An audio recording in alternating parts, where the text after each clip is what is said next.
குழந்தைங்கள்லேருந்து பெரியவங்க வரைக்கும் பிடிச்ச பொட்டேட்டோ சீஸ் பால் தான் பார்க்க போகிறோம்.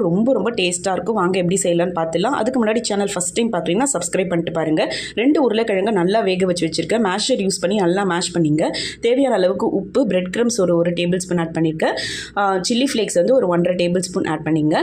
அரிசி மாவு வந்து ஒரு 1.5 டேபிள் ஸ்பூன், நெய் ஒரு டேபிள் ஸ்பூன் ஆட் பண்ணிட்டு நல்லா மிக்ஸ் பண்ணி தனியாக எடுத்து வச்சுருங்க. அதுக்கப்புறம் ஒரு பவுலில் 2 டேபிள் ஸ்பூன் அளவுக்கு கார்ன்ஃப்ளவரை தண்ணியில் கரைச்சி அதையும் தனியாக வச்சுக்கோங்க.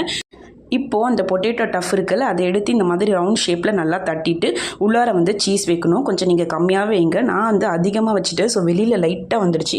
ஸோ ஃப்ரை பண்ணும்போது வந்துடும். ஸோ பார்த்து வந்து நல்லா டைட்டாக வந்து சீல் பண்ணிங்க.